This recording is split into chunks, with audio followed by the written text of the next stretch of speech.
Nabi Ibrahim. Wahai Ibrahim, engkaulah sahabat dekatku, dan aku sahabat dekatmu. Maka jangan berpaling dariku, yang menyebabkan putusnya hubungan kesahabatan antara diriku dan dirimu. Karena orang yang benar-benar mengaku sahabat dekatku jika dibakar oleh api, hatinya sama sekali tidak bergeser dariku, karena menghormati kebesaranku. Allah Subhanahu wa Ta'ala juga menyebutkan dalam Al-Quran, ketika Tuhannya berkata kepada Ibrahim, Islamlah. Ibrahim menjawab, aku Islam kepada Tuhannya semesta alam. Allah Subhanahu wa Ta'ala mengetahui kepasrahan totalnya, Islam, sampai kemudian ia dilempar dalam api. Abu Abdullah bin Muqatil bermunajat, Ilahi, janganlah engkau masukkan diriku ke dalam neraka, karena api pun bisa menjadi dingin padaku karena cintaku kepadamu. Abu Ayyub As-Sikhtiyani berkata, neraka itu ditakuti bagi mereka yang lupa akan Tuhannya, lalu dikatakan pada mereka yang lupa itu, rasakan semua atas kelalaianmu dalam pertemuan harimu ini, dengan segenap balasan amalnya. Abu Hafs menegaskan, saya sangat khawatir atas marifat sebagian orang, yang sudah ditulis di jubah mereka, orang-orang merdekanya Allah setelah dikeluarkan dari neraka. Namun mereka memohon agar tanda tulisan itu dihapus dari mereka. Jika aku jadi mereka, aku sangat memohon agar tanda itu ditulis di seluruh anggota badanku, dan membuatku cukup bangga, akulah dari golongan orang yang dimerdekakan dari neraka. Menurutku, apa yang diraih ahli surga dalam surganya adalah Rob Ta'ala, kedekatan padanya, dan memandangnya serta mendengarkan kalamnya. Ingat istri Fir'aun ketika bermunajat, Tuhanku, bangunkan rumah bagiku di sisimu dalam surga. Sebagaimana disebutkan, tetangga dulu, baru rumah. Ibrahim bin Adham mengatakan, aku sangat malu jika tujuan utamaku adalah makhluk, padahal Allah Subhanahu wa Ta'ala telah berfirman kepada sebagian para nabinya, siapa yang berkehendak pada kami, ia tak ingin selain diri kami. Sebagian Syekh Sufi mengatakan, aku pernah melihat seorang pemuda di Masjidil Haram sedang dalam kondisi menderita dan kelaparan. Saya sangat kasihan padanya. Aku punya 100 dinar dalam kantong. Lalu kudekati dia, hai sayang, ini buat kebutuhan-kebutuhanmu. Pemuda itu tidak menoleh sama sekali padaku, dan aku terus mendesaknya.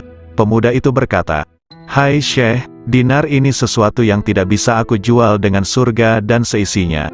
Surga itu negeri keagungan, asal sumber keteguhan dan keabadian, bagaimana aku menjualnya dengan harga yang hina?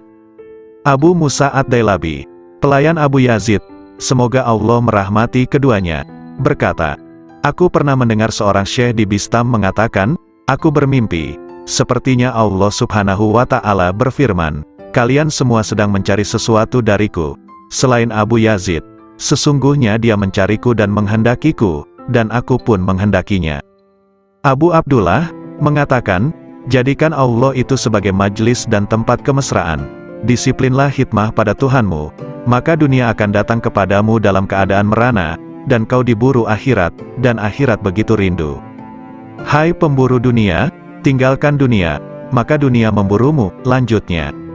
Abu Said Al-Haras mengatakan, suatu hari aku di tempat wukuf, lalu aku ingin memohon kepada Allah Subhanahu wa Ta'ala sesuatu kebutuhan, lantas muncul bisikan lembut tanpa suara kepadaku, di hadapanmu Allah, kamu masih mencari selain Allah. Ada seseorang menulis surat kepada saudaranya, Amma Badu, tamparlah muka para penghasrat dunia dengan dunianya, tamparlah pencari akhirat pada wajah pemburunya, bermesralah dengan Robul Alamin, wassalam. Abu Abdullah An-Nasaj mengatakan, janganlah menumpuk banyak surga bagi orang beriman, karena Allah akan memberikan kelayakan yang lebih banyak dibanding surga, yaitu marifat. Sesuatu pangkalnya apa? Tawakal pada Allah. Pangkal tawakal, memutuskan diri hanya bagi Allah. Pangkal memutuskan diri hanya bagi Allah, menyendiri bersama Allah. Pangkal menyendiri, membuang dari hati, segala hal selain Allah. Kalau hidup paling nikmat, berbahagia dengan zikrullah. Kalau hidup paling bagus, ya, hidup bersama Allah. Apa yang disebut paling dekat, bertemu Allah. Apa yang paling membuat hati lapar, pisah dengan Allah. Apa sesungguhnya cita-cita sang arif, bertemu Allah. Kalau tanda-tanda pecinta Allah itu, mencintai zikrullah. Apakah mesra berbahagia dengan Allah itu, meneguhkan rahasia jiwa bersama Allah. Apakah pangkal kepasrahan diri itu, menyerahkan diri total terhadap perintah Allah? Lalu pangkal menyerahkan diri total, mengingat pertanggungjawaban di hadapan Allah. Apakah kegembiraan paling agung, husnuzon kepada Allah? Kalau manusia paling agung, manusia yang merasa puas jiwanya pada Allah. Lalu siapa manusia paling kuat? Orang yang meraih kekuatan bersama Allah. Kalau orang yang bangkrut itu siapa? Orang yang rela pada selain Allah. Apakah kehilangan harga diri itu, bila menanjak jiwanya tanpa bersama Allah?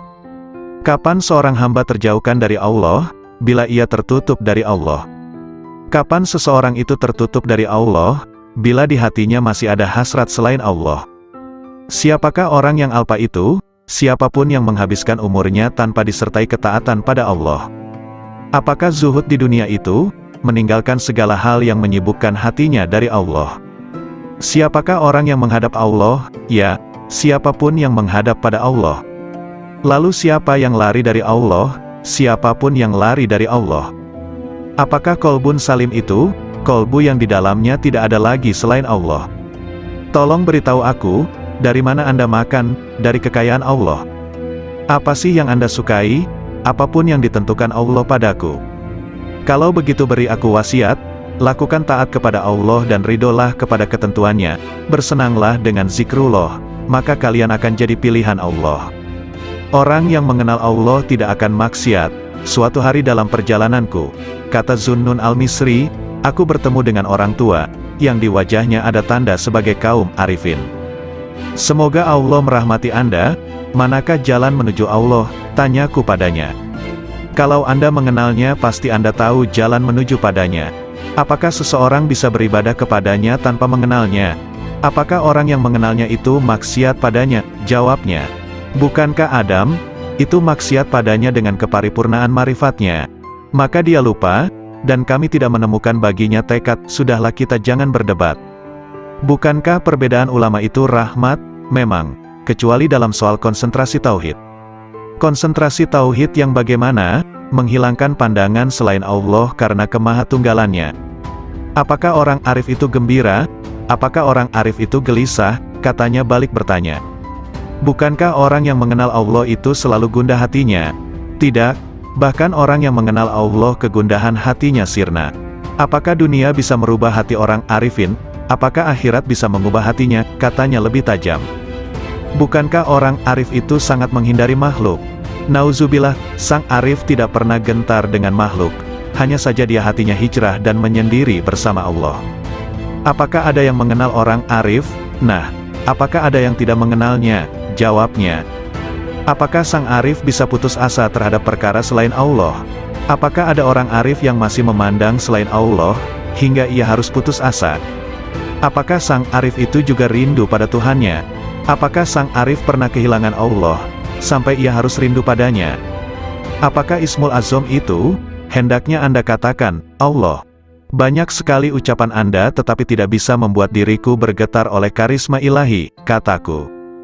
Karena Anda berkata dari dorongan dirimu, bukan dari dorongan ilahi. Nasihati diriku, sudah cukup banyak nasihat bagimu, yang penting Anda tahu bahwa Dia melihatmu. Lalu aku meninggalkan orang itu. Namun begitu bangkit aku bertanya lagi. Apa yang ingin kau perintahkan padaku? Cukuplah dirimu melihat dirimu dalam seluruh tingkah laku jiwamu. Asteris Yahya bin Mu'az, rahimahullah ta'ala, ditanya. Apakah tanda hati yang benar itu? Hati yang istirahat dari kesusahan dunia. Jawabnya. Kalau konsumsi hati, zikir yang hidup, tak pernah mati. Lalu kehendak yang benar itu seperti apa? Meninggalkan kebiasaan-kebiasaan manusiawi. Makna rindu, terus-menerus fokus pada yang di atas. Kapan perkara hamba Allah tuntas? Jika tenteram bersama Allah tanpa hasrat. Kalau tanda-tanda seorang penempuh, tandanya ia tidak sibuk, hatinya, dengan urusan makhluk. Lalu pangkal hidayah itu apa? Ketakwaan yang benar. Apa yang disebut dengan kenikmatan? Berserasi dengan Allah. Siapa yang disebut sebagai orang asing, siapapun yang cinta di hatinya, tidak mencari keuntungan. Kapan seorang hamba sampai pada wilayah Tuhannya? Bila hatinya lepas dari segala hal selain Allah Ta'ala. Apakah yang disebut dengan kebebasan agung itu? Penyerahan total kepada Sang Tuhan? Apakah amal paling utama? Zikir kepada Allah kapan dan di mana saja, apa yang disebut dengan kebutuhan besar? Kebutuhan besar adalah melanggengkan bahagia bersama Allah. Apakah yang menjadi hijab kolbu, merasa puas, selesai, dengan Tuhannya? Apakah hidup yang indah itu, hidup bersama yang Maha Agung? Lalu hakikat berserasi dengan Allah, adalah berlangkah benar dan bersih. Siapakah para pecinta itu? Kaum arifin. Siapa yang disebut orang mulia? Siapapun yang meraih kemuliaan bersama yang Maha Mulia. Siapa yang disebut manusia utama? Siapapun yang bermesra bahagia dengan yang Maha Lembut. Siapa yang disebut orang alpa? Siapapun yang menyia-nyiakan usianya. Apakah yang disebut dunia? Segala hal yang membuat Anda lupa pada Allah. Memang benar, sumber kemarifatan adalah kolbu, karena firman Allah Ta'ala. Sesungguhnya syiar itu dari ketakwaan kolbu, sedangkan sumber musyahadah adalah kedalaman kolbu, karena firman-Nya. Kedalaman kolbu tak pernah dusta terhadap apa yang dilihatnya. Sumber cahaya adalah dada, karena firman-Nya, bukankah orang yang dilapangkan dadanya oleh Allah terhadap Islam, maka dialah yang mendapatkan cahaya dari Tuhannya. Dan segala cinta yang semakin bertambah, senantiasa menambah rasa cinta kita kepada Rasulullah Shallallahu Alaihi Wasallam, dan para wali-walinya. Derajat Arifin, riwayat dari Irman bin Hashim, bahwa sesungguhnya Rasulullah Shallallahu Alaihi Wasallam bersabda, dari umatku bakal masuk surga 70.000 orang tanpa hisab. Mereka bertanya, siapakah mereka itu wahai Rasulullah? Rasulullah Shallallahu Alaihi Wasallam bersabda, mereka itu adalah orang yang tidak pernah melakukan ruqyah, tidak pernah meramal, tidak pernah berbekam, dan mereka senantiasa tawakal kepada Allah. Hadis riwayat Muslim. Rasulullah Shallallahu Alaihi Wasallam memposisikan ramalan di urutan kedua, setelah berupaya untuk tidak berobat yang merupakan derajat murni sejati, yang tergolong ahli fana, dan mereka senantiasa dalam kehendak Allah Subhanahu wa Ta'ala. Semoga Allah melimpahkan rahmat kepada mereka. Namun betapa sedikit jumlah mereka dalam setiap periode, karena derajat mereka adalah mewujudkan hakikat tawakal kepada Allah Subhanahu wa Ta'ala, kepasrahan total yang meliputi seluruh instrumen sebab akibat dan kehendak. Mereka lah kaum arifin billah yang sesungguhnya. Semoga Allah meridhoi mereka. Amboi, jika orang alim itu terbagi dua, satu golongan yang membuatku terbebas dari keraguan. Dua, satu golongan yang menggunting-gunting diriku dari gunting neraka, tak lebih dan tak kurang mereka itu, di mataku. Anak-anak sekalian, ketahuilah orang arif kepada Allah Subhanahu wa Ta'ala dengan marifat yang benar, senantiasa terhanguskan hasratnya di bawah keceriaan dalam wahdaniyahnya, dan tak ada keceriaan mulai dari arasy sampai muka bumi yang lebih besar ketimbang kegembiraan marifat kepada Allah Subhanahu wa Ta'ala. Surga seisinya itu dibanding sisi kegembiraan mereka kepada Allah Subhanahu wa Ta'ala, nilainya sangat kecil, lebih kecil dibanding atom, ketika mereka tahu bahwa marifat adalah kegembiraan paling agung dari segala kegembiraan manapun. Siapa yang bertemu Allah Subhanahu wa Ta'ala, maka mana yang tak bisa ditemukan, kesibukan apalagi yang akan dilakukan setelah bertemu dengannya? Bukankah melihat selain Allah itu tak lebih dari keliaran nafsu belaka, hasrat yang rendah, dan minimnya marifat kepada Allah Ta'ala? Adakah pakaian yang lebih baik dibanding baju Islam? Apakah ada mahkota yang lebih agung ketimbang mahkota marifat? Atau adakah hamparan yang lebih mulia ketimbang hamparan taat? Allah Subhanahu wa Ta'ala berfirman, katakan, dengan karunia Allah dan dengan rahmatnya, maka dengan karunia dan rahmat itulah kalian semua bergembira. Dalam sebagian munajatnya Ibrahim bin Adham mengatakan, Ilahi, Engkau maha tahu surga dan seisinya, rasanya tak melintas padaku walau sesayap nyamuk setelah Engkau beri aku marifat kepadamu, dan kemesraanku kepadamu, dan Engkau telah membuatkan mencurah untuk tafakur atas keagunganmu, serta Engkau telah menjanjikan padaku untuk memandang wajahmu. Memang, sesungguhnya derajat terendah kaum arifin itu, manakala Allah memasukkannya ke dalam neraka yang diliputi azab, maka hatinya malah tambah cinta kepadanya, semakin mesra sukacita padanya, dan semakin rindu kepadanya. Ibnu Sirin berkata, jika aku harus memilih antara surga dan sholat 2 rakaat, aku memilih sholat 2 rakaat, karena dalam 2 rakaat ada ridhonya Allah Subhanahu wa Ta'ala, takarub kepadanya, sedang dalam surga yang ada kesenangan nafsu dan kesenangan manusia. Ketika Nabi Ibrahim dilemparkan ke dalam api, mereka mengatakan, "Bakarlah dia, dan mintalah pertolongan pada Tuhan kalian," kata mereka. Nabi Ibrahim menjawab, "Cukuplah bagiku Tuhanku dan dialah sebaik-baik tempat berserah diri, sebaik-baik Tuhan dan sebaik-baik penolong." Kemudian Allah Subhanahu wa Ta'ala berfirman, "Wahai api, jadilah dirimu dingin sejuk dan menyelamatkan atas Ibrahim." Berserah diri diriwayatkan, ketika Allah Subhanahu wa Ta'ala berfirman kepada Nabi Ibrahim, "Wahai Ibrahim, engkaulah sahabat dekatku, dan aku sahabat dekatmu. Maka jangan berpaling dariku, yang menyebabkan putusnya hubungan kesahabatan antara diriku dan dirimu. Karena orang yang benar-benar mengaku sahabat dekatku jika dibakar oleh api, hatinya sama sekali tidak bergeser dariku, karena menghormati kebesaranku." Allah Subhanahu wa Ta'ala juga menyebutkan dalam Al-Quran, ketika Tuhannya berkata kepada Ibrahim, "Islamlah," Ibrahim menjawab, "Aku Islam kepada Tuhannya semesta alam." Allah Subhanahu wa Ta'ala mengetahui kepasrahan totalnya Islam, sampai kemudian ia dilempar dalam api. Abu Abdullah bin Muqatil bermunajat, "Ilahi, janganlah engkau masukkan diriku ke dalam neraka, karena api pun bisa menjadi dingin padaku karena cintaku kepadamu." Abu Ayyub As-Sikhtiyani berkata, "Neraka itu ditakuti bagi mereka yang lupa akan Tuhannya." Lalu dikatakan pada mereka yang lupa itu, "Rasakan semua atas kelalaianmu dalam pertemuan harimu ini, dengan segenap balasan amalnya." Abu Hafs menegaskan, "Saya sangat khawatir atas marifat sebagian orang, yang sudah ditulis di jubah mereka, orang-orang merdekanya Allah setelah dikeluarkan dari neraka. Namun mereka memohon agar tanda tulisan itu dihapus dari mereka. Jika aku jadi mereka, aku sangat memohon agar tanda itu ditulis di seluruh anggota badanku, dan membuatku cukup bangga. Akulah dari golongan orang yang dimerdekakan dari neraka. Menurutku, apa yang diraih ahli surga dalam surganya adalah Rob Ta'ala, kedekatan padanya, dan memandangnya serta mendengarkan kalamnya." Ingat istri Fir'aun ketika bermunajat, "Tuhanku, bangunkan rumah bagiku di sisimu dalam surga." Sebagaimana disebutkan, tetangga dulu, baru rumah. Ibrahim bin Adham mengatakan, "Aku sangat malu jika tujuan utamaku adalah makhluk, padahal Allah Subhanahu wa Ta'ala telah berfirman kepada sebagian para nabinya, 'Siapa yang berkehendak pada kami, ia tak ingin selain diri kami.'" Sebagian Syekh Sufi mengatakan, "Aku pernah melihat seorang pemuda di Masjidil Haram sedang dalam kondisi menderita dan kelaparan. Saya sangat kasihan padanya. Aku punya 100 dinar dalam kantong. Lalu kudekati dia, 'Hai sayang, ini buat kebutuhan-kebutuhanmu.' Pemuda itu tidak menoleh sama sekali padaku, dan aku terus mendesaknya. Pemuda itu berkata, 'Hai Syekh, dinar ini sesuatu yang tidak bisa aku jual dengan surga dan seisinya. Surga itu negeri keagungan, asal sumber keteguhan dan keabadian. Bagaimana aku menjualnya dengan harga yang hina?'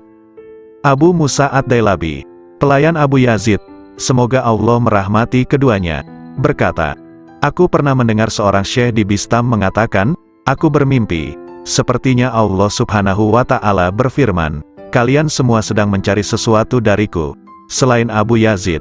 Sesungguhnya dia mencariku dan menghendakiku, dan aku pun menghendakinya.'" Abu Abdullah mengatakan, "Jadikan Allah itu sebagai majlis dan tempat kemesraan.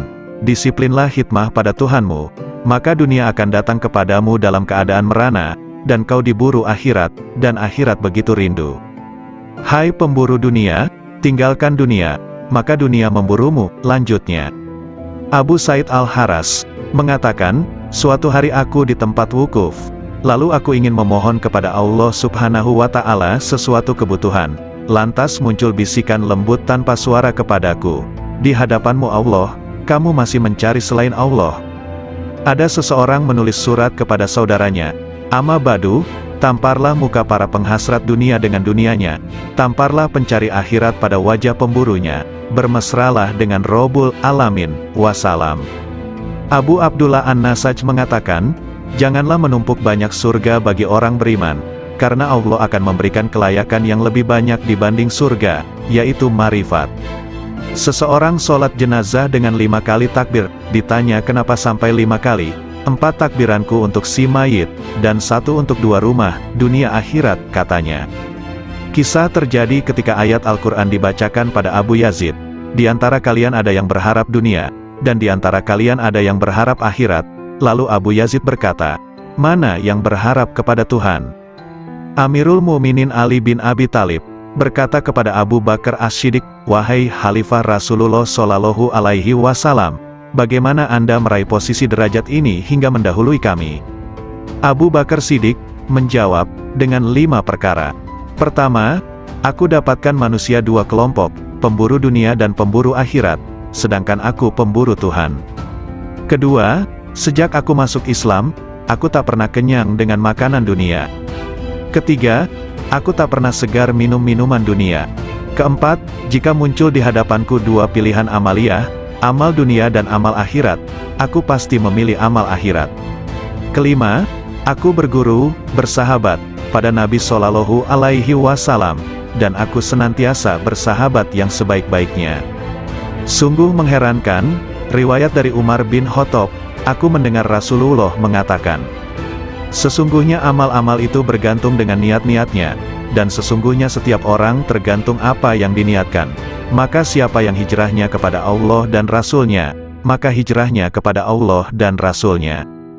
Dan barang siapa yang hijrahnya kepada dunia akan mendapatkan dunia, atau kepada perempuan, akan mengawininya, maka hijrahnya tergantung apa yang diorientasikannya. Hadis riwayat Bukhari, Muslim dan Nasai dan yang lain. Hati kaum arifin senantiasa menuju Rabbul Alamin. Raihlah tujuan perjalanan akhir tanpa hambatan, hanya menuju dan bagi Allah, janganlah kelain Allah. Setiap apa yang kau harapkan teguh dengan hijrah kepada Allah. Riwayat Anas bin Malik berkata, bahwa di bawah dinding di mana Allah Subhanahu wa Ta'ala memberi kabar melalui firman-Nya, dan di bawahnya ada perbendaharaan bagi keduanya, adalah lembaran dari emas, dan emas itu ada tulisan di dalamnya, Bismillahirrohmanirrohim. Aku heran kepada orang yang meyakini kematian, bagaimana ia bisa gembira. Aku heran pada orang yang meyakini takdir, bagaimana ia susah. Aku heran kepada orang yang meyakini adanya neraka, bagaimana ia bisa tertawa. Aku heran dengan orang yang meyakini sirnanya dunia dan penghuninya akan terbalik, bagaimana ia merasa tenteram di dunia. La ilaha illallah Muhammadur Rasulullah. Wahab rahimahullah mengatakan, suatu ketika aku berjalan menuju wilayah Romawi, tiba-tiba ku dengar suara di balik bukit sedang bergema. Oh Tuhanku, aku heran pada orang yang mengenalmu, bagaimana dia malah senang dengan bencimu demi kerelaan pada selain dirimu. Oh Tuhanku, aku heran kepada orang mengenalmu, bagaimana ia masih berharap kepada selain dikau. Lalu aku mencari suara itu. Ternyata di sana ada orang tua yang sedang bersujud, bermunajat. Maha suci Engkau, sungguh mengherankan bagi makhluk, bagaimana mereka ini berharap padamu suatu gantimu. Maha suci Engkau, sungguh mengherankan bagaimana mereka sibuk berbakti kepada selain Engkau. Maha suci Engkau, sangat mengherankan makhluk, bagaimana mereka rindu selain dirimu. Maha suci Engkau, bagaimana mereka menikmati sesuatu selain dirimu, dan sesuatu selainmu. Lalu aku lewat, dan aku tak menghiraukan apa yang aku lihat. Abu Yazid berkata, aku heran kepada ahli surga, bagaimana mereka menikmatinya tanpa Allah, atau bagaimana mereka bisa bersukaria tanpanya. Aku heran orang yang merasa puas pada suatu kondisi ruhani, tanpa ia puas dengan sang pemilik kondisi ruhani itu. Lebih mengherankan pada mereka yang menghadapkan dirinya pada makhluk, sedangkan Allah Ta'ala memanggil, kemarilah padaku, padaku. Abdullah bin Muqatil mengatakan, aku heran kepada manusia, di mana Allah memilih untuk dirinya, dengan serba cukup darinya, malah manusia kontra darinya disertai rasa butuh padanya. Aku heran kepada orang yang sibuk dengan urusannya, warisan para nabi dan mursalun, burulah sebelum sirna. Dian-dian cahaya manusia di setiap bumi, merekalah ulama generasi mulia. Ilmunya memancarkan cahaya di setiap lembah bagai purnama yang membias tanpa awan. Jalan istiqomah diriwayatkan oleh Ummu Habibah.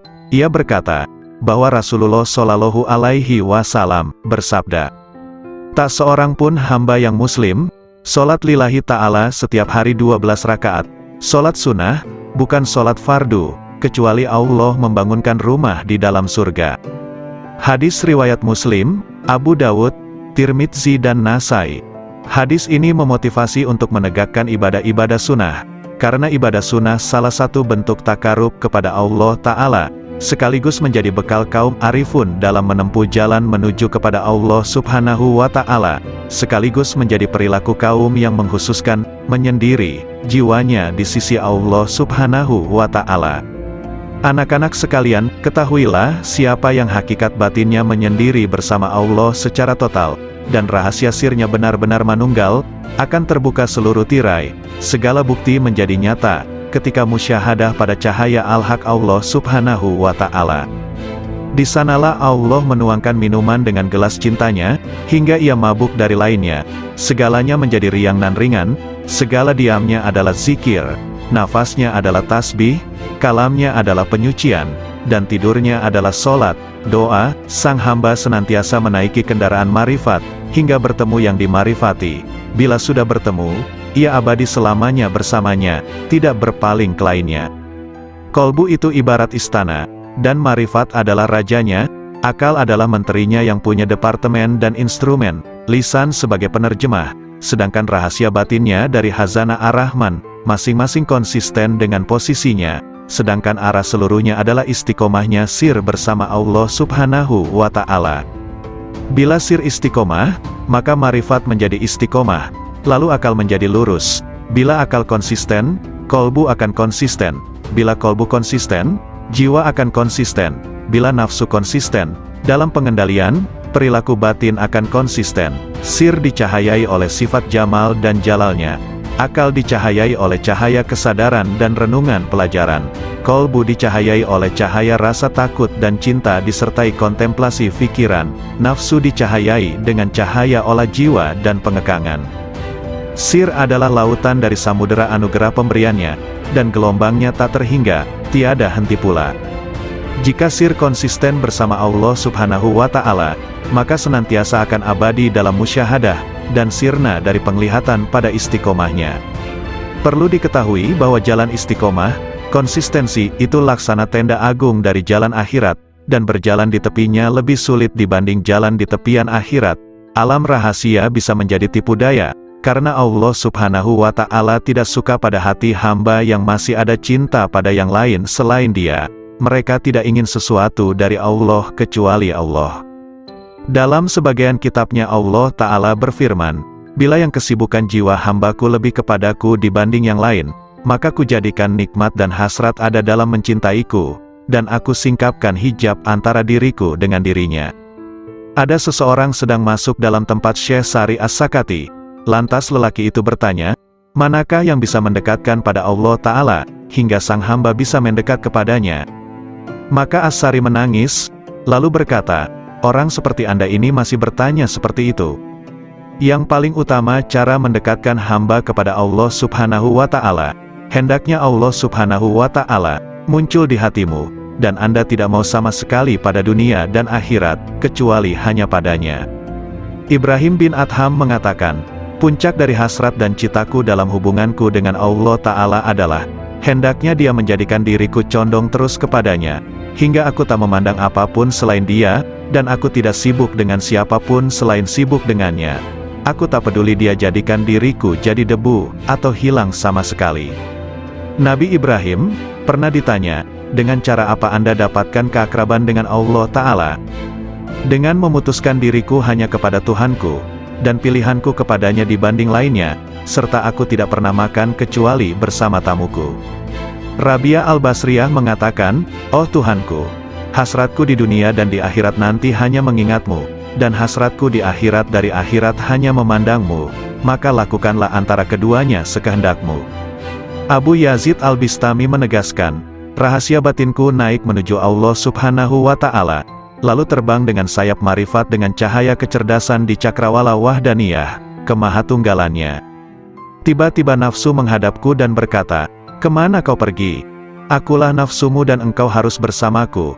Namun rahasia batinku, sir, sama sekali tidak menoleh padanya. Kemudian makhluk-makhluk lain menghadap sirku, mereka bertanya, kemana kau pergi? Kami adalah teman dan tempat curhatmu, engkau harus bersama kami, demi solidaritas padamu. Sirku sama sekali tidak menoleh. Lantas surga dengan segenap isinya menghadap Sirku. Mereka bertanya, kemana engkau pergi? Engkau itu bagiku dan engkau harus di sini denganku. Maka Sirku sama sekali tidak berpaling, lalu anugerah dan pemberian menghadapku, begitu juga karomah-karomah, hingga melewati kerajaannya, sampai pada kemah Fardaniyah, ketunggalannya, lantas melampaui universalitas dan keakuan, hingga Sirku sampai di hadapan Allah Subhanahu wa Ta'ala. Dialah yang kucari. Allah Subhanahu wa Ta'ala berfirman kepada Nabi Musa, "Wahai Musa, sesungguhnya orang yang menjumpaiku pasti tidak akan kembali dariku, dan tidak akan kembali kecuali dari jalan lurusku."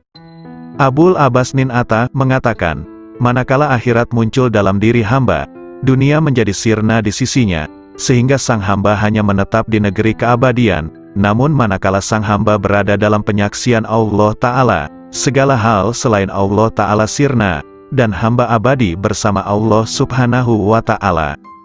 Ada lelaki di hadapan Abu Yazid, berkata, "Ada informasi sampai kepadaku bahwa engkau punya Ismul Azam, sangat senang jika engkau mengajariku."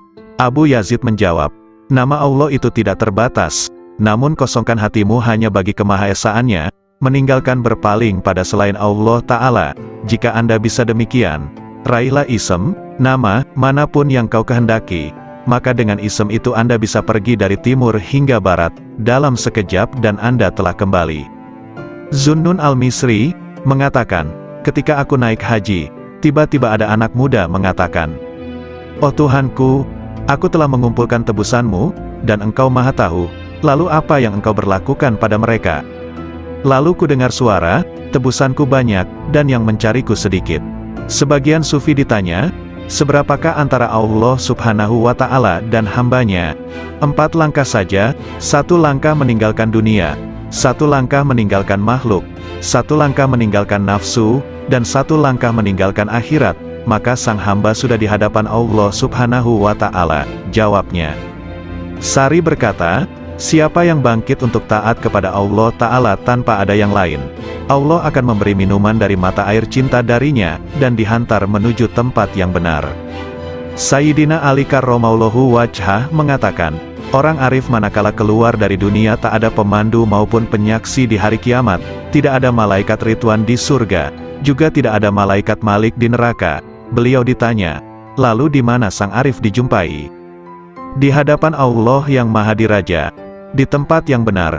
Ketika mereka bangkit dari kuburnya, mereka tidak bertanya-tanya, mana keluarga dan anakku, mana Jibril dan Mikail, mana surga dan pahala, namun justru berkata, manakah kekasihku dan kemesraan hatiku?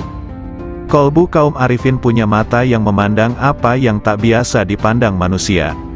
Sedangkan lisannya berkata dengan rahasia batinnya munajat dari malaikat-malaikat mulia di sisinya yang mencatat sayap-sayap yang terbang tanpa bulu hinggap di sisi Rabbul Alamin. Lalu bagai gembalaan di taman suci menari dan meminum dari lautan para rasulnya, para hamba yang menuju kepadanya hingga mendekat, sampai bertemu dengannya. Di balik keajaiban kasih sayang, Rasulullah Shallallahu Alaihi Wasallam bersabda, orang yang memiliki kasih sayang, bakal disayang oleh Allah yang Maha Penyayang, yang Maha Memberi berkah dan Maha Luhur. Karena itu berikan kasih sayang kepada siapapun di muka bumi, maka yang di langit akan menyayangimu. Hadis riwayat Ahmad, Abu Dawud dan Tirmidzi.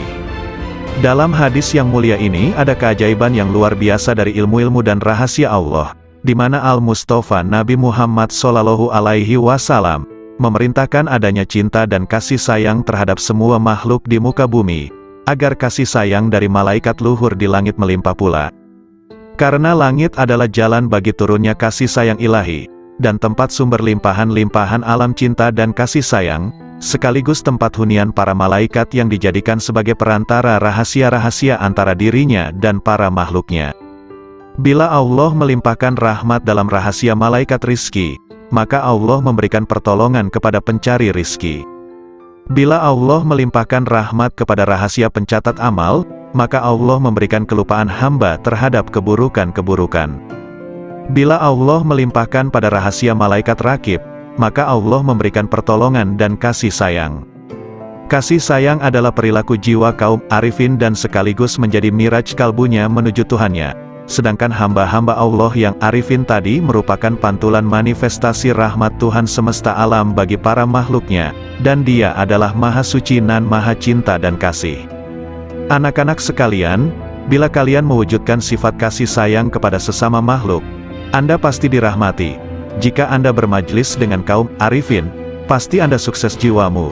Jika Anda bertanya pada kaum yang penuh hikmah Rabbaniyah, pasti Anda mendapatkan pengetahuan. Segala sesuatu itu ada kuncinya. Kunci ilmu itu bertanya. Jika tidak tahu, jika Anda bisa hendaklah bermajlis dengan kaum arifin, yang bisa Anda gali pengetahuan mereka dan hakikat rumusnya, kelembutan isyaratnya, maka sungguh Anda meraih keuntungan. Karena yang paling mulia di antara para ulama adalah ulama Robbaniyun, yang sangat agung dibanding siapapun di muka bumi selain Allah. Karena mereka ini adalah kekasih-kekasih Allah dan pengemban amanah rahasianya. Maka jagalah kehormatan mereka, gerakkan intuisi mereka dengan bertanya yang baik. Karena gejolak ombak dari intuisi kaum arifin itu tidak akan pernah sirna keajaibannya. Maka cukuplah disebut tolol bagi seseorang yang tidak mau belajar pada mereka, meraih limpahan dari kemampuan mereka. Padahal Allah Subhanahu wa Ta'ala telah berfirman, bertanyalah kepada ahli zikir manakala kalian tidak tahu. Nabi Shallallahu Alaihi Wasallam juga bersabda, bermajlislah dengan orang-orang yang berjiwa besar dan bertanyalah kepada para ulama dan bergaullah dengan para ahli hikmah ilahiyah. Adab pencari ilmu. Zunnun al-Misri berkata, ada seorang tokoh di Maroko diceritakan sifat-sifatnya padaku, hingga akhirnya aku menempuh perjalanan ke sana. Selama 40 hari aku diam di sana, namun aku tidak mendapatkan pengetahuan apa-apa. Saya tahu tokoh itu sangat sibuk dengan Tuhannya, padahal aku pun juga tidak pernah sedikit pun mengurangi rasa hormatku. Suatu hari ia melihatku. Dari mana seorang pengembara ini? Tanyanya. Aku ceritakan perjalananku dan sebagian kondisi jiwaku. Apa yang membuat Anda kemari? Saya ingin menggali ilmu Anda, kataku. Takwalah kepada Allah dan pasrahlah kepadanya, karena Dia adalah yang maha memelihara nan maha terpuji, katanya kemudian diam begitu lama. Mohon ditambah lagi bagiku, semoga Allah merahmatimu. Saya ini orang yang sangat asing, dan datang dari negeri yang jauh. Aku ingin bertanya banyak hal yang bergolak di batinku. Anda ini pelajar, seorang ulama atau peneliti? Tanyanya padaku. Saya ini pelajar yang sangat butuh pengetahuan. Nah, Anda sebaiknya tetap di posisi Anda sebagai pelajar. Jagalah adab dan jangan melampaui batas. Sebab jika Anda melampaui batas adab tadi malah rusak manfaatnya. Para cendekiawan itu dari kalangan para ulama. Sedangkan para arifun itu dari kaum sufi yang menempuh jalan kebenaran dan menempuh segala jerih payah kesusahan. Mereka pergi dengan kebajikan dunia akhirat. Semoga Allah memberikan rahmat padamu. Kapankah seorang hamba sampai pada tahap yang Anda ungkapkan sifatnya itu? Tanyaku lagi. Jika ia telah keluarkan hatinya dari sebab akibat duniawi. Kapan seorang hamba bisa demikian? Jika ia telah keluar dari merasa bisa berdaya dan berupaya. Apakah pangkal akhir seorang arif itu? Jika semuanya seperti tiada ketika semuanya ada. Kapan sampai pada martabat sidikin? Jika sudah mengenal dirinya. Kapan mengenal dirinya? Jika telah tenggelam di lautan anugerah, dan keluar dari tempat keegoannya dan berpijak pada langkah keluhuran. Kapan sampai pada sifat-sifat itu? Bila ia duduk di kapal ketunggalan. Apa kapal ketunggalan itu? Menegakkan ubudiyah yang benar. Lalu kebenaran ubudiyah itu yang bagaimana? Beramal hanya bagi Allah Ta'ala, dan ridho terhadap ketentuan Allah. Kalau begitu berilah aku wasiat kepadamu, agar terus bersama Allah. Lagi, cukup Abdul Wahid bin Zaid mengisahkan, suatu hari aku bertemu dengan seseorang ketika di perjalananku, ia memakai baju dari bulu. Aku ucapkan salam padanya. Semoga Allah merahmatimu. Aku ingin bertanya suatu hal. Silakan, hari-hari telah lewat dan nafas itu dihitung dan dibatasi. Sedangkan Allah terus-menerus mendengar dan melihat. Apakah pangkal takwa itu? Sabar bersama Allah Ta'ala, jawabnya. Sabar itu pangkalnya apa? Tawakal pada Allah. Pangkal tawakal, memutuskan diri hanya bagi Allah. Pangkal memutuskan diri hanya bagi Allah, menyendiri bersama Allah. Pangkal menyendiri, membuang dari hati, segala hal selain Allah. Kalau hidup paling nikmat, berbahagia dengan zikrullah. Kalau hidup paling bagus, ya, hidup bersama Allah. Apa yang disebut paling dekat, bertemu Allah. Apa yang paling membuat hati lapar, pisah dengan Allah. Apa sesungguhnya cita-cita sang arif, bertemu Allah. Kalau tanda-tanda pecinta Allah itu, mencintai zikrullah. Apakah mesra berbahagia dengan Allah itu, meneguhkan rahasia jiwa bersama Allah? Apakah pangkal kepasrahan diri itu, menyerahkan diri total terhadap perintah Allah? Lalu pangkal menyerahkan diri total, mengingat pertanggungjawaban di hadapan Allah. Apakah kegembiraan paling agung, husnuzon kepada Allah? Kalau manusia paling agung, manusia yang merasa puas jiwanya pada Allah. Lalu siapa manusia paling kuat? Orang yang meraih kekuatan bersama Allah. Kalau orang yang bangkrut itu siapa? Orang yang rela pada selain Allah. Apakah kehilangan harga diri itu, bila menanjak jiwanya tanpa bersama Allah? Kapan seorang hamba terjauhkan dari Allah, bila ia tertutup dari Allah? Kapan seseorang itu tertutup dari Allah, bila di hatinya masih ada hasrat selain Allah? Siapakah orang yang alpa itu? Siapapun yang menghabiskan umurnya tanpa disertai ketaatan pada Allah. Apakah zuhud di dunia itu, meninggalkan segala hal yang menyibukkan hatinya dari Allah? Siapakah orang yang menghadap Allah? Ya, siapapun yang menghadap pada Allah. Lalu siapa yang lari dari Allah? Siapapun yang lari dari Allah. Apakah kolbun salim itu, kolbu yang di dalamnya tidak ada lagi selain Allah? Tolong beritahu aku, dari mana Anda makan, dari kekayaan Allah? Apa sih yang Anda sukai? Apapun yang ditentukan Allah padaku. Kalau begitu beri aku wasiat, lakukan taat kepada Allah dan ridolah kepada ketentuannya, bersenanglah dengan zikrullah, maka kalian akan jadi pilihan Allah. Orang yang mengenal Allah tidak akan maksiat. Suatu hari dalam perjalananku, kata Zunnun al-Misri, aku bertemu dengan orang tua, yang di wajahnya ada tanda sebagai kaum arifin. Semoga Allah merahmati Anda. Manakah jalan menuju Allah? Tanyaku padanya. Kalau Anda mengenalnya pasti Anda tahu jalan menuju padanya. Apakah seseorang bisa beribadah kepadanya tanpa mengenalnya? Apakah orang yang mengenalnya itu maksiat padanya? Jawabnya, bukankah Adam, itu maksiat padanya dengan keparipurnaan marifatnya? Maka dia lupa, dan kami tidak menemukan baginya tekad. Sudahlah, kita jangan berdebat. Bukankah perbedaan ulama itu rahmat? Memang, kecuali dalam soal konsentrasi tauhid. Konsentrasi tauhid yang bagaimana? Menghilangkan pandangan selain Allah karena kemahatunggalannya. Apakah orang arif itu gembira? Apakah orang arif itu gelisah? Katanya balik bertanya. Bukankah orang yang mengenal Allah itu selalu gundah hatinya? Tidak, bahkan orang yang mengenal Allah kegundahan hatinya sirna. Apakah dunia bisa merubah hati orang arifin? Apakah akhirat bisa mengubah hatinya? Katanya lebih tajam. Bukankah orang arif itu sangat menghindari makhluk? Nauzubillah, sang arif tidak pernah gentar dengan makhluk. Hanya saja dia hatinya hijrah dan menyendiri bersama Allah. Apakah ada yang mengenal orang arif? Nah, apakah ada yang tidak mengenalnya? Jawabnya. Apakah sang arif bisa putus asa terhadap perkara selain Allah? Apakah ada orang arif yang masih memandang selain Allah, hingga ia harus putus asa? Apakah sang arif itu juga rindu pada Tuhannya?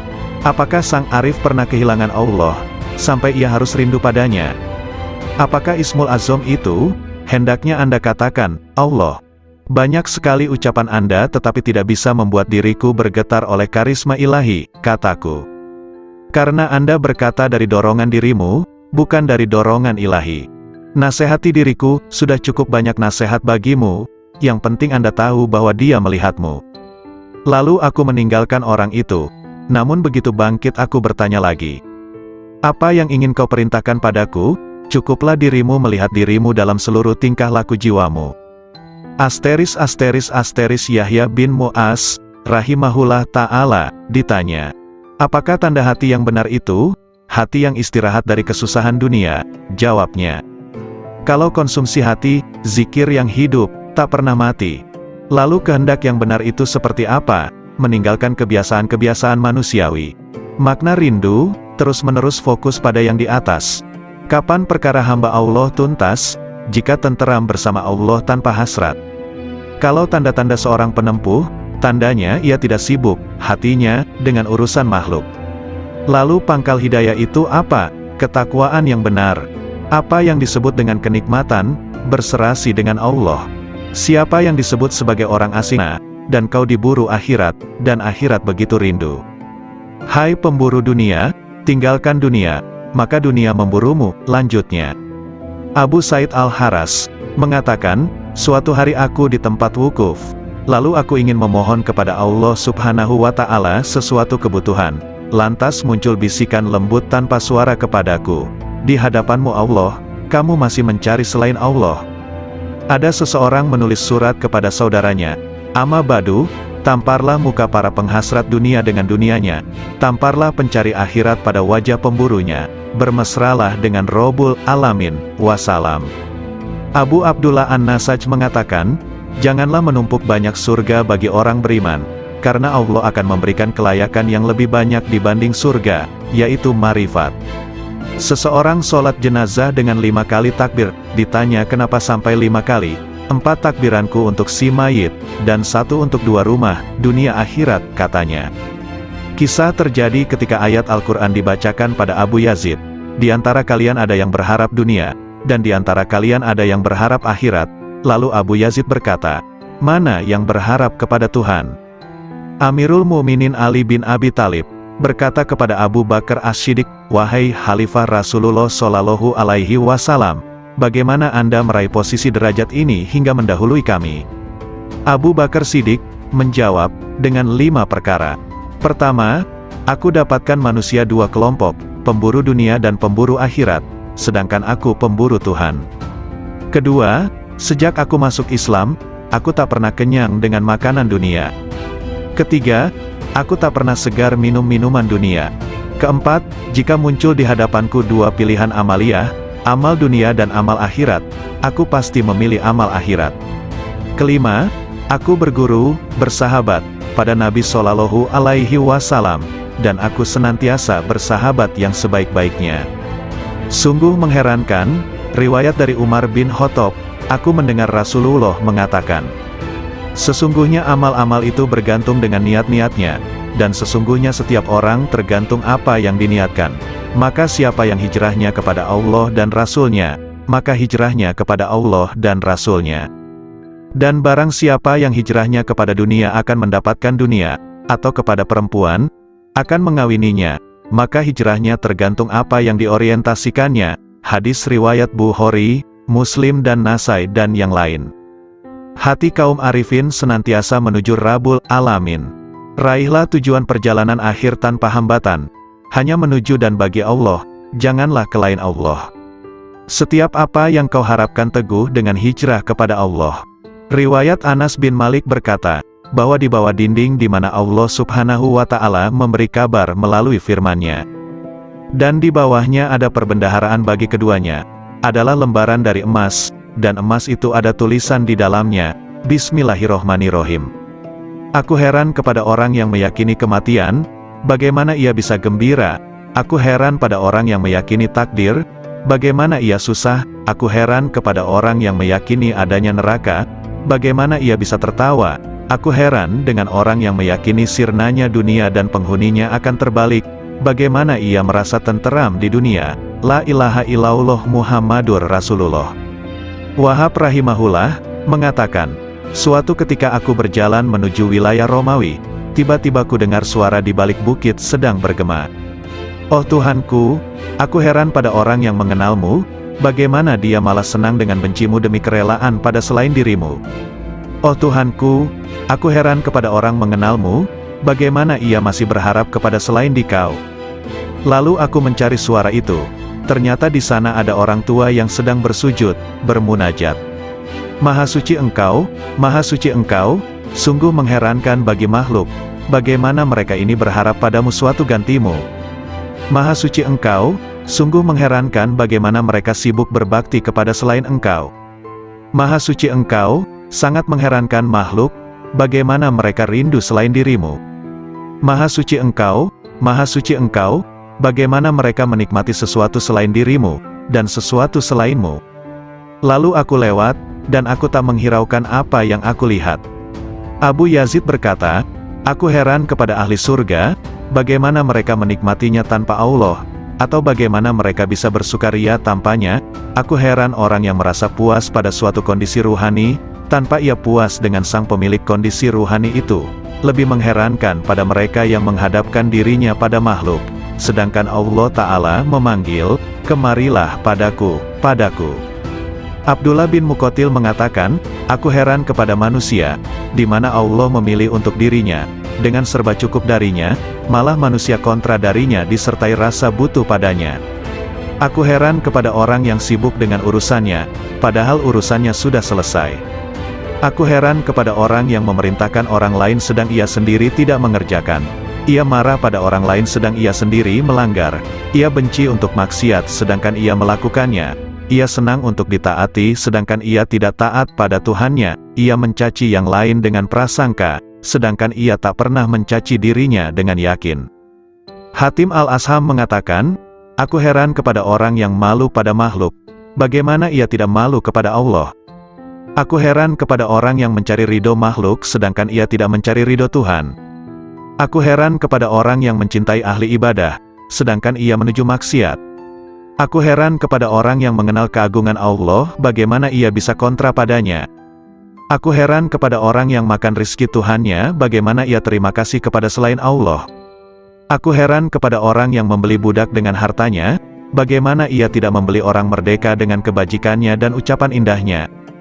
Hunais bin Abdullah berkata, aku heran kepada orang yang malamnya bangun, siangnya puasa, menjauhi larangan-larangannya, namun tidak bisa bertemu dengannya kecuali hanya menangis dan susah belaka.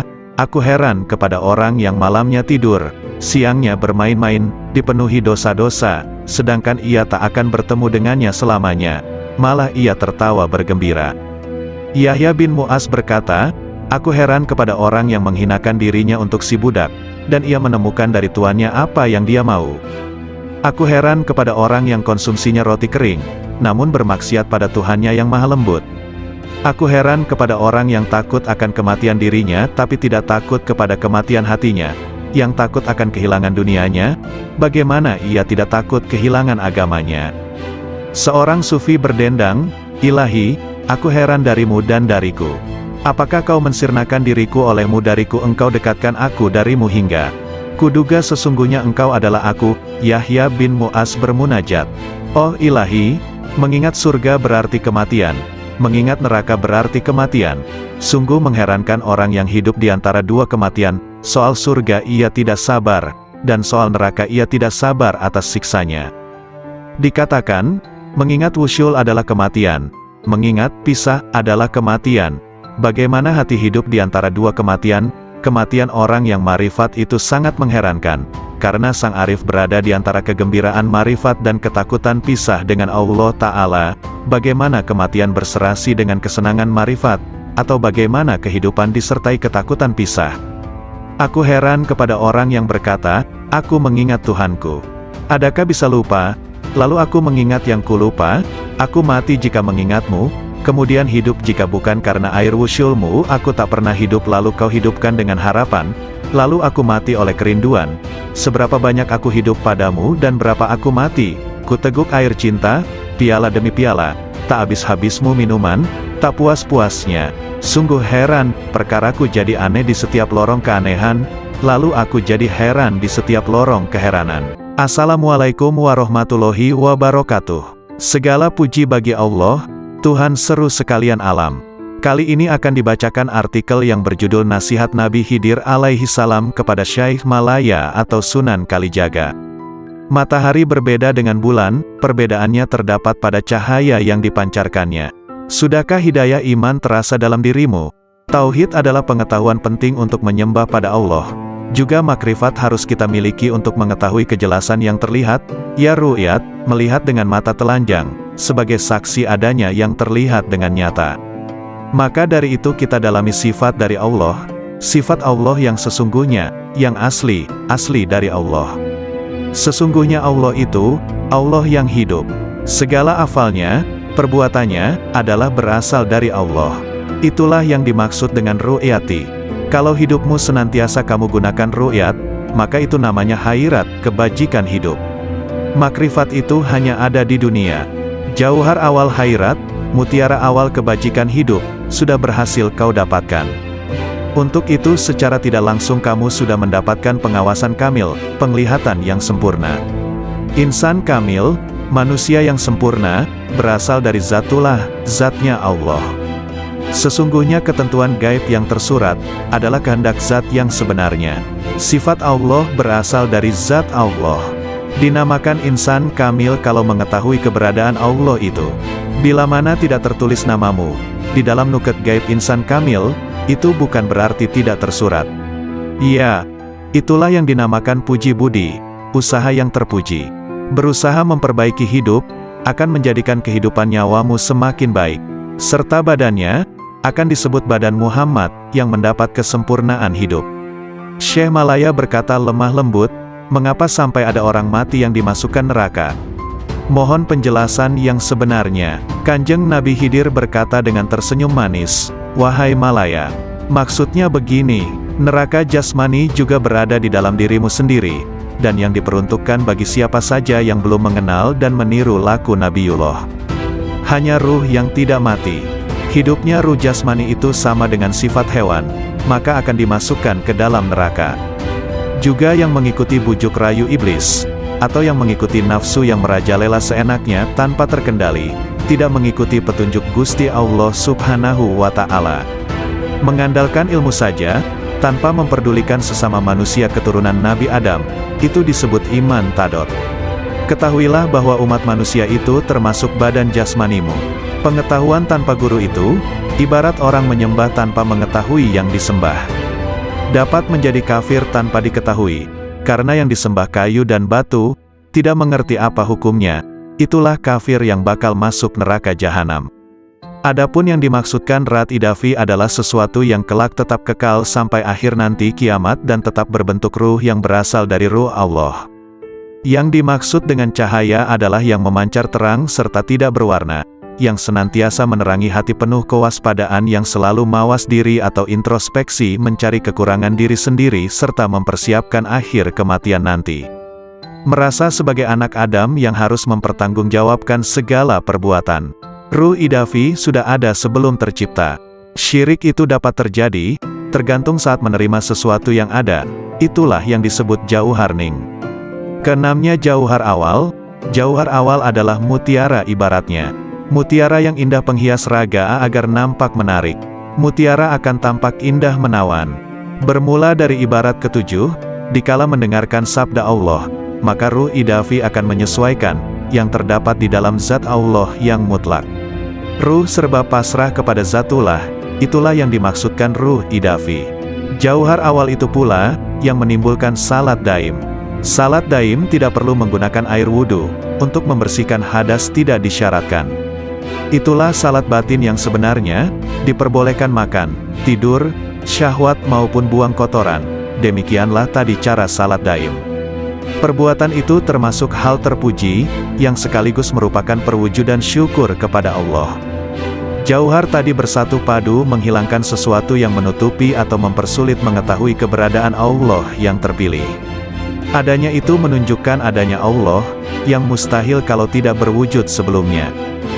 Kehidupan itu seperti layar dengan wayangnya, sedang wayang itu tidak tahu warna dirinya. Akibat junub sudah bersatu erat tetap bersih badan jisimmu. Adapun Muhammad badan Allah. Nama Muhammad tidak pernah pisah dengan nama Allah. Bukankah hidayah itu perlu diyakini? Sebagai pengganti Allah, dapat pula disebut utusan Allah. Nabi Muhammad juga termasuk badan mukmin atau orang yang beriman. Ruh mukmin identik pula dengan ruh idafi dalam keyakinanmu. Disebut iman maksum, kalau sudah mendapat ketetapan sebagai panutan jati. Bukankah demikian itu pengetahuanmu? Kalau tidak hidup begitu, berarti itu sama dengan hewan yang tidak tahu adanya sesuatu di masa yang telah lewat. Kelak, karena tidak mengetahui keislaman, maka matinya tersesat, kufur serta kafir badannya. Namun bagi yang telah mendapatkan pelajaran ini, segala permasalahan dipahami lebih seksama baru dikerjakan. Allah itu tidak berjumlah tiga, yang menjadi suri tauladan adalah Nabi Muhammad. Bukankah sebenarnya orang kufur itu mengingkari 4 masalah prinsip? Di antaranya bingung karena tiada pedoman manusia yang dapat diteladani. Kekafiran mendekatkan pada kufur kafir. Fahir dekat dengan kafir. Sebabnya karena kafir itu, buta dan tuli tidak mengerti tentang surga dan neraka. Fahir tidak akan mendekatkan pada Tuhan. Tidak mungkin terwujud pendekatan ini, tidak menyembah dan memuji, karena kekafirannya. Seperti itulah kalau fahir terhadap Zatullah. Dan sesungguhnya Gusti Allah, mematikan kefahiran manusia, kepastiannya ada di tangan Allah semata-mata. Adapun wujud Zatullah itu, tidak ada satu makhluk pun yang mengetahui kecuali Allah sendiri. Ruh idafi menimbulkan iman. Ruh idafi berasal dari Allah yang Maha Esa. Itulah yang disebut iman tauhid. Meyakini adanya Allah juga adanya Muhammad sebagai Rasulullah. Tauhid hidayah yang sudah ada padamu, menyatu dengan Tuhan yang terpilih. Menyatu dengan Gusti Allah, baik di dunia maupun di akhirat. Dan kamu harus menyatu bahwa Gusti Allah itu ada dalam dirimu. Ruh idafi ada di dalam dirimu. Makrifat itu sebutannya, hidupnya disebut syahadat, hidup tunggal di dalam hidup. Sujud ruku sebagai penghiasnya, ruku berarti dekat dengan Tuhan pilihan. Penderitaan yang selalu menyertai menjelang ajal tidak akan terjadi padamu. Jangan takut menghadapi sakaratil maut. Jangan ikut-ikutan takut menjelang pertemuanmu dengan Allah. Perasaan takut itulah yang disebut dengan sekarat. Ruh idafi tidak akan mati. Hidup mati, mati hidup. Akuilah sedalam-dalamnya bahwa keberadaanmu itu, terjadi karena Allah itu hidup dan menghidupi dirimu, dan menghidupi segala yang hidup. Sastra alif, huruf alif, harus dimintakan penjelasannya pada guru. Jabar jernya pun harus berani susah payah mendalaminya. Terlebih lagi pengetahuan tentang kafir dan syirik. Sesungguhnya semua itu, tidak dapat dijelaskan dengan tepat maksud sesungguhnya. Orang yang menjelaskan syariat itu berarti sudah mendapatkan anugerah sifat Gusti Allah. Sebagai sarana pengabdian hamba kepada Gusti Allah, yang menjalankan salat sesungguhnya raga. Raga yang salat itu terdorong oleh adanya iman yang hidup pada diri orang yang menjalankannya. Seandainya nyawa tidak hidup, maka lem tamsyur, maka tidak akan menolong semua perbuatan yang dijalankan. Secara yang tersurat, salat itu adalah perbuatan dan kehendak orang yang menjalankan, namun sebenarnya Allah lah yang berkehendak atas hambanya. Itulah hakikat dari Tuhan penciptanya. Ruh idafi berada di tangan orang mukmin. Semua ruh berada di tangannya, yaitu terdapat pada ruh idafi. Ruh idafi adalah sifat jamal, sifat yang bagus atau indah, keindahan yang berasal Zatullah. Ruh idafi nama sebuah tingkatan, makom, yang tersimpan pada diri utusan Allah, Rasulullah. Syarat jisim latif, jasad halus itu, harus tetap hidup dan tidak boleh mati. Cahayanya berasal dari ruh itu, yang terus-menerus meliputi jasad, yang mengisyaratkan sifat jalal, sifat yang perkasa, dan sekaligus mengisyaratkan adanya sifat jamal, sifat keindahan. Jauhar awal mayit, mutiara awal kematian, itu, memberi isyarat hilangnya diri ini. Setelah semua menemui kematian di dunia, maka akan berganti hidup di akhirat. Kurang lebih 3 hari perubahan hidup itu pasti terjadi. Asal mula manusia terlahir, dari adanya ayah, ibu serta Tuhan yang Maha Pencipta. Satu kelahiran berasal dari 3 asal lahir. Ya, itulah isyarat dari 3 hari. Setelah dititipkan selama 7 hari, maka dikembalikan kepada yang menitipkan, yang memberi amanat. Titipan itu harus seperti sedia kala. Bukankah tauhid itu sebagai sarana untuk makrifat? Titipan yang ke-30 hari, itu juga termasuk juga titipan, yang ada hanya kemiripan dengan yang 7 hari. Kalau menangis mengeluarkan air mata karena menyesali sewaktu masih hidup, seperti teringat semasa kehidupan itu berasal dari nur, yang mana cahayanya mewujudkan dirimu. Hal itulah yang menimbulkan kesedihan dan penyesalan yang berkepanjangan. Tak terkecuali siapapun yang merasakan itu semua. Sebagaimana kamu mati, saya merasa kehilangan. Mati atau hilang bertepatan hari kematian yang ke-40 hari. Bagaimanakah yang lebih tepat untuk melukiskan persamaan sesama makhluk hidup secara keseluruhannya? Allah dan Muhammad semuanya berjumlah 1. 100 pun dapat dilukiskan seperti satu bentuk, seperti diibaratkan dengan adanya cahaya yang bersumber dari cahaya Muhammad yang sesungguhnya. Sama hal pada saat kamu memohon sesuatu. Ruh jasad hilang di dalamnya, kehadirat Tuhan yang Maha Pemberi. Tepat pada hari ke-1000, tidak ada yang tertinggal. Kembalinya pada Allah sudah dalam keadaan yang sempurna. Sempurna seperti mula pertama dalam keadaan yang sempurna. Sempurna seperti mula pertama diciptakan. Syekh Malaya terang hatinya, mendengarkan pelajaran yang baru diterima dari gurunya, mendengarkan apa yang diturunkan kepada Rasul. Kamu melihat air mata mereka meleleh. Karena marifat mereka terhadap Allah, mereka mengatakan, "Oh Tuhan kami beriman dan catatlah kami bersama orang-orang yang menyaksikanmu."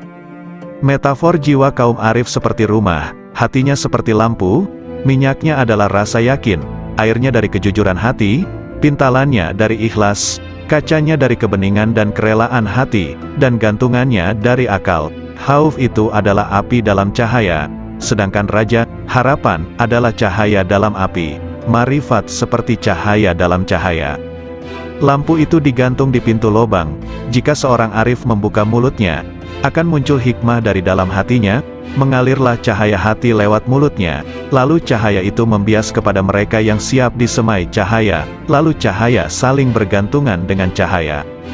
Ada sebagian ucapan lebih dahsyat dibanding cahaya matahari, dan sebagian lebih gulita dibanding gelapnya malam. Kalam ahli marifat senantiasa adalah perbendaharaan Tuhan yang Maha Suci, di mana sumber-sumbernya adalah kolbu kaum arifin, di mana Allah memerintahkan agar menginfakkan cahaya itu kepada yang lain yang berhak menerimanya, dalam firman-Nya. Ajaklah mereka ke jalan Tuhanmu dan dengan hikmah dan nasihat yang bagus berilah argumentasi dengan argumen yang lebih bagus. Sesungguhnya Tuhanmu Dia lebih tahu pada orang yang tersesat dari jalannya, dan Ia Maha tahu pada orang yang diberi hidayah. Sebagian arifin ditanya, manakah cahaya yang lebih hebat ketimbang matahari? Marifat, jawabnya, apa yang lebih berguna dibanding air? Ucapan ahli marifat, katanya, apa yang lebih harum aromanya ketimbang minyak kesturi? Waktunya orang arif, apa pekerjaan orang arifin? Memandang pekerjaan rububiyah dan panji-panji kelembutan kudrah, jawabnya. Hasrat orang-orang soleh, Abu Said Al-Balhi, ditanya, kenapa ucapan orang pendahulu, salaf, lebih utama dibanding orang akhir, khalaf? Karena kehendak mereka adalah memuliakan Islam, menyelamatkan jiwa, kasih sayang pada sesama saudara dan ridho kepada Ar-Rahman, jawabnya. Sedangkan kehendak kita adalah memanjakan hawa nafsu, mencari pujian orang dan mencari kenikmatan dunia. Tambahnya lagi, seorang hamba manakala taat pada Tuhannya, Allah memberinya rejeki seteguk air dari sumber marifat, lalu ia mengucapkan dengan lisannya, namun jika ia meninggalkan taatnya, ia tidak akan merusak taat itu, namun tetap tersimpan di hatinya, dan tidak mengucapkannya dengan lisannya, agar ia tetap dalam sesalnya dan menjadi cobaan dengan berbagai ujian. Tiada dua orang beriman yang bertemu, yang keduanya berzikir kepada Allah, melainkan Allah menambah cahaya marifatullah pada kedua hatinya, sebelum keduanya berpisah. Sesungguhnya Allah memunculkan ahli marifat di atas puncak gelombang lautan intuisi, kolbu dan memuliakan mereka di atas perbendaharaan rahasia serta rahasia pengetahuan yang tak terhingga jumlahnya.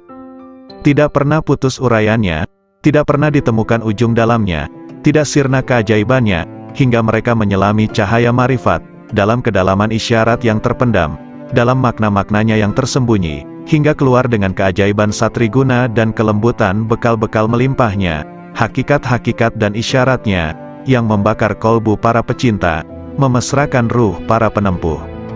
Itulah cahaya dari cahaya hidayah, di mana seorang hamba meraih petunjuk dari kebajikan riayah, penjagaan jiwa, jika meraih taufik dan inayah. Yahya bin Mu'az berkata, aku bertemu kaum arifin yang dilimpahi hikmah. Aku temukan mayoritas mereka tidak memiliki apa-apa, malah mereka dibiayai yang lain. Laits al-Misri, punya saudara yang ada di Iskandariyah. Ketika ia datang, saudaranya menjawab, aku sedang menghadap Allah. Mana faedah dari penghadapanmu pada Tuhanmu? Saudaranya diam. Lalu Laits mengatakan, sang hamba jika menghadap pada Allah dengan keselarasan yang benar, Allah memberikan faedah-faedah yang tak pernah terlintas di hati manusia.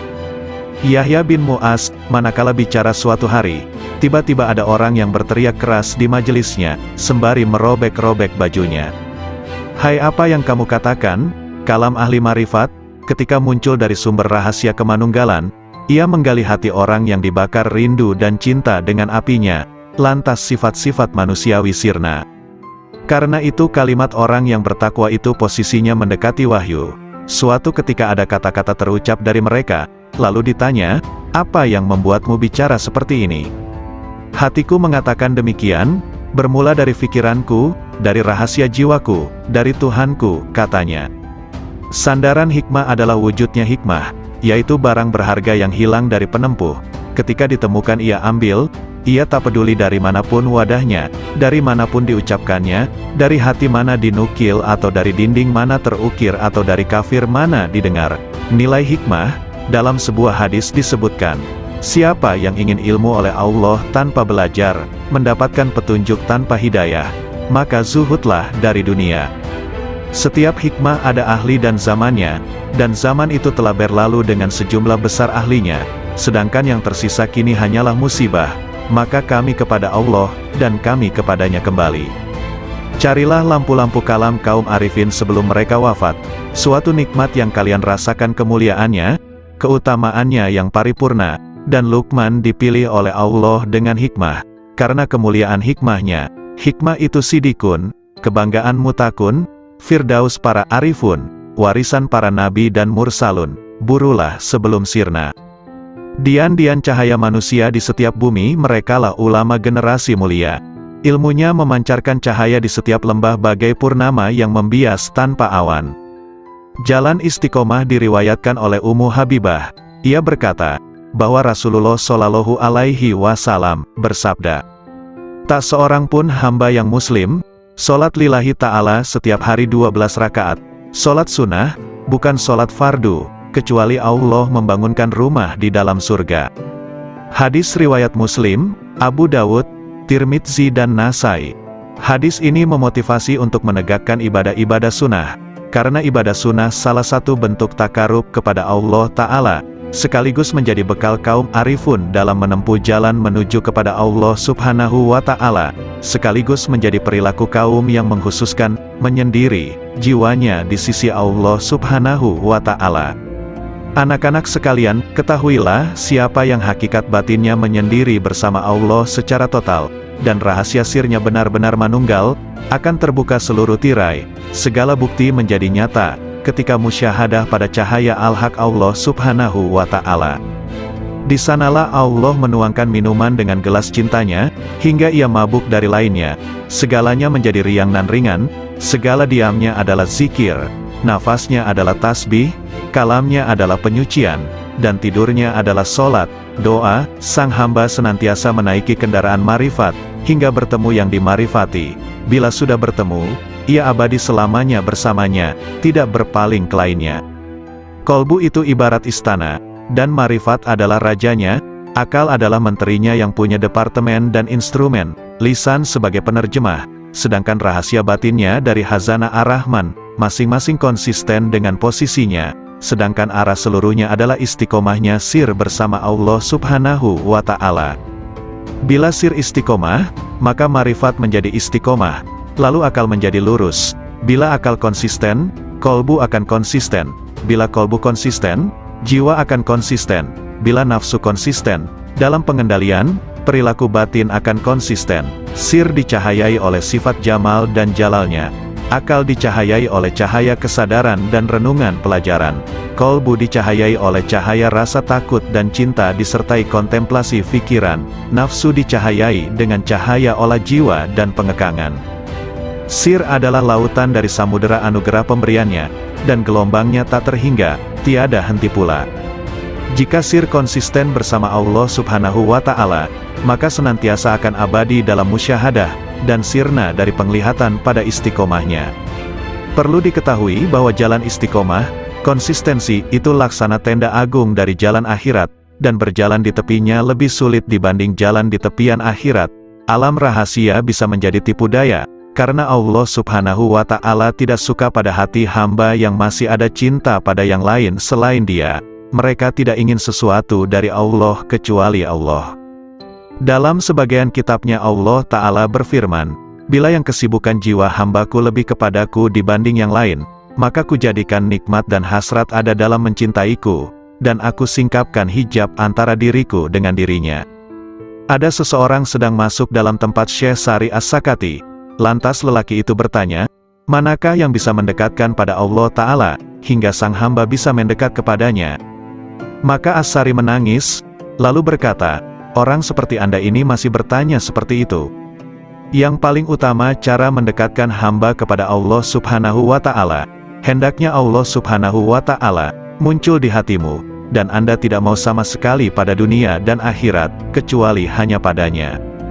Ibrahim bin Adham mengatakan, puncak dari hasrat dan citaku dalam hubunganku dengan Allah Ta'ala adalah, hendaknya Dia menjadikan diriku condong terus kepadanya, hingga aku tak memandang apapun selain Dia, dan aku tidak sibuk dengan siapapun selain sibuk dengannya. Aku tak peduli Dia jadikan diriku jadi debu, atau hilang sama sekali. Nabi Ibrahim pernah ditanya, dengan cara apa Anda dapatkan keakraban dengan Allah Ta'ala? Dengan memutuskan diriku hanya kepada Tuhanku, dan pilihanku kepadanya dibanding lainnya, serta aku tidak pernah makan kecuali bersama tamuku. Rabia Al-Basriyah mengatakan, oh Tuhanku, hasratku di dunia dan di akhirat nanti hanya mengingatmu, dan hasratku di akhirat dari akhirat hanya memandangmu, maka lakukanlah antara keduanya sekehendakmu. Abu Yazid Al-Bistami menegaskan, rahasia batinku naik menuju Allah Subhanahu wa Ta'ala, lalu terbang dengan sayap marifat dengan cahaya kecerdasan di cakrawala wahdaniyah, kemahatunggalannya. Tiba-tiba nafsu menghadapku dan berkata, kemana kau pergi? Akulah nafsumu dan engkau harus bersamaku. Namun rahasia batinku, sir, sama sekali tidak menoleh padanya.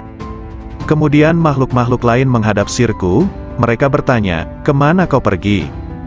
Kami adalah teman dan tempat curhatmu, engkau harus bersama kami, demi solidaritas padamu. Sirku sama sekali tidak menoleh. Lantas surga dengan segenap isinya menghadap sirku. Mereka bertanya, kemana engkau pergi? Engkau itu bagiku dan engkau harus di sini denganku. Maka sirku sama sekali tidak berpaling, lalu anugerah dan pemberian menghadapku, begitu juga karomah-karomah, hingga melewati kerajaannya, sampai pada kemah Fardaniyah, ketunggalannya, lantas melampaui universalitas dan keakuan, hingga sirku sampai di hadapan Allah Subhanahu wa Ta'ala. Dialah yang kucari. Allah Subhanahu wa Ta'ala berfirman kepada Nabi Musa, wahai Musa, sesungguhnya orang yang menjumpaiku pasti tidak akan kembali dariku, dan tidak akan kembali kecuali dari jalan lurusku. Abul Abbas Nin Atta mengatakan, manakala akhirat muncul dalam diri hamba, dunia menjadi sirna di sisinya, sehingga sang hamba hanya menetap di negeri keabadian. Namun manakala sang hamba berada dalam penyaksian Allah Ta'ala, segala hal selain Allah Ta'ala sirna, dan hamba abadi bersama Allah Subhanahu wa Ta'ala. Ada lelaki di hadapan Abu Yazid, berkata, ada informasi sampai kepadaku bahwa engkau punya Ismul Azam, sangat senang jika engkau mengajariku. Abu Yazid menjawab, nama Allah itu tidak terbatas, namun kosongkan hatimu hanya bagi kemahaesaannya, meninggalkan berpaling pada selain Allah Ta'ala. Jika Anda bisa demikian, raihlah isem, nama, manapun yang kau kehendaki, maka dengan isem itu Anda bisa pergi dari timur hingga barat, dalam sekejap dan Anda telah kembali. Zunnun Al-Misri mengatakan, ketika aku naik haji, tiba-tiba ada anak muda mengatakan, oh Tuhanku, aku telah mengumpulkan tebusanmu, dan engkau maha tahu, lalu apa yang engkau berlakukan pada mereka? Lalu ku dengar suara, tebusanku banyak, dan yang mencariku sedikit. Sebagian sufi ditanya, seberapakah antara Allah Subhanahu wa Ta'ala dan hambanya? 4 langkah saja, 1 langkah meninggalkan dunia, 1 langkah meninggalkan makhluk, 1 langkah meninggalkan nafsu, dan 1 langkah meninggalkan akhirat, maka sang hamba sudah di hadapan Allah Subhanahu wa Ta'ala. Jawabnya. Sari berkata, siapa yang bangkit untuk taat kepada Allah Ta'ala tanpa ada yang lain, Allah akan memberi minuman dari mata air cinta darinya, dan dihantar menuju tempat yang benar. Sayyidina Ali karramallahu wajhah mengatakan, orang arif manakala keluar dari dunia tak ada pemandu maupun penyaksi di hari kiamat, tidak ada malaikat Ridwan di surga, juga tidak ada malaikat Malik di neraka. Beliau ditanya, lalu di mana sang arif dijumpai? Di hadapan Allah yang Maha Diraja, di tempat yang benar, ketika mereka bangkit dari kuburnya mereka tidak bertanya-tanya, mana keluarga dan anakku, mana Jibril dan Mikail, mana surga dan pahala, namun justru berkata, manakah kekasihku dan kemesraan hatiku. Kolbu kaum arifin punya mata yang memandang apa yang tak biasa dipandang manusia. Sedangkan lisannya berkata dengan rahasia batinnya munajat dari malaikat-malaikat mulia di sisinya yang mencatat sayap-sayap yang terbang tanpa bulu hinggap di sisi Rabbul Alamin. Lalu bagai gembalaan di taman suci menari dan meminum dari lautan para rasulnya para hamba yang menuju kepadanya hingga mendekat, sampai bertemu dengannya. Di balik keajaiban kasih sayang Rasulullah Shallallahu Alaihi Wasallam bersabda, orang yang memiliki kasih sayang, bakal disayang oleh Allah yang Maha Penyayang, yang Maha Memberi berkah dan Maha Luhur. Karena itu berikan kasih sayang kepada siapapun di muka bumi, maka yang di langit akan menyayangimu. Hadis riwayat Ahmad, Abu Dawud dan Tirmidzi. Dalam hadis yang mulia ini ada keajaiban yang luar biasa dari ilmu-ilmu dan rahasia Allah, di mana Al-Mustafa Nabi Muhammad Shallallahu Alaihi Wasallam memerintahkan adanya cinta dan kasih sayang terhadap semua makhluk di muka bumi, agar kasih sayang dari malaikat luhur di langit melimpah pula. Karena langit adalah jalan bagi turunnya kasih sayang ilahi, dan tempat sumber limpahan-limpahan alam cinta dan kasih sayang, sekaligus tempat hunian para malaikat yang dijadikan sebagai perantara rahasia-rahasia antara dirinya dan para makhluknya. Bila Allah melimpahkan rahmat dalam rahasia malaikat rizki, maka Allah memberikan pertolongan kepada pencari rizki. Bila Allah melimpahkan rahmat kepada rahasia pencatat amal, maka Allah memberikan kelupaan hamba terhadap keburukan-keburukan. Bila Allah melimpahkan pada rahasia malaikat rakib, maka Allah memberikan pertolongan dan kasih sayang. Kasih sayang adalah perilaku jiwa kaum arifin dan sekaligus menjadi miraj kalbunya menuju Tuhannya. Sedangkan hamba-hamba Allah yang arifin tadi merupakan pantulan manifestasi rahmat Tuhan semesta alam bagi para makhluknya, dan Dia adalah Maha Suci dan Maha Cinta dan Kasih. Anak-anak sekalian, bila kalian mewujudkan sifat kasih sayang kepada sesama makhluk, Anda pasti dirahmati. Jika Anda bermajlis dengan kaum arifin, pasti Anda sukses jiwamu. Jika Anda bertanya pada kaum yang penuh hikmah Rabbaniyah, pasti Anda mendapatkan pengetahuan. Segala sesuatu itu ada kuncinya. Kunci ilmu itu bertanya, jika tidak tahu, jika Anda bisa hendaklah bermajlis dengan kaum arifin, yang bisa Anda gali pengetahuan mereka dan hakikat rumusnya, kelembutan isyaratnya, maka sungguh Anda meraih keuntungan, karena yang paling mulia di antara para ulama adalah ulama Robbaniyun, yang sangat agung dibanding siapapun di muka bumi selain Allah, karena mereka ini adalah kekasih-kekasih Allah dan pengemban amanah rahasianya. Maka jagalah kehormatan mereka, gerakkan intuisi mereka dengan bertanya yang baik, karena gejolak ombak dari intuisi kaum arifin itu tidak akan pernah sirna keajaibannya, maka cukuplah disebut tolol bagi seseorang yang tidak mau belajar pada mereka, meraih limpahan dari kemampuan mereka, padahal Allah Subhanahu wa Ta'ala telah berfirman, bertanyalah kepada ahli zikir manakala kalian tidak tahu. Nabi Shallallahu Alaihi Wasallam juga bersabda, bermajlislah dengan orang-orang yang berjiwa besar dan bertanyalah kepada para ulama dan bergaulah dengan para ahli hikmah ilahiyah. Adab pencari ilmu. Zunnun al-Misri berkata, ada seorang tokoh di Maroko diceritakan sifat-sifatnya padaku, hingga akhirnya aku menempuh perjalanan ke sana. Selama 40 hari aku diam di sana, namun aku tidak mendapatkan pengetahuan apa-apa. Saya tahu tokoh itu sangat sibuk dengan Tuhannya, padahal aku pun juga tidak pernah sedikit pun mengurangi rasa hormatku. Suatu hari ia melihatku. Dari mana seorang pengembara ini? Tanyanya. Aku ceritakan perjalananku dan sebagian kondisi jiwaku. Apa yang membuat Anda kemari? Saya ingin menggali ilmu Anda, kataku. Takwalah kepada Allah dan pasrahlah kepadanya, karena Dia adalah yang maha memelihara dan maha terpuji, katanya kemudian diam begitu lama. Mohon ditambah lagi bagiku, semoga Allah merahmatimu. Saya ini orang yang sangat asing, dan datang dari negeri yang jauh. Aku ingin bertanya banyak hal yang bergolak di batinku. Anda ini pelajar, seorang ulama atau peneliti? Tanyanya padaku. Saya ini pelajar yang sangat butuh pengetahuan. Nah, Anda sebaiknya tetap di posisi Anda sebagai pelajar. Jagalah adab dan jangan melampaui batas. sebab jika Anda melampaui batas adab tadi malah rusak manfaatnya.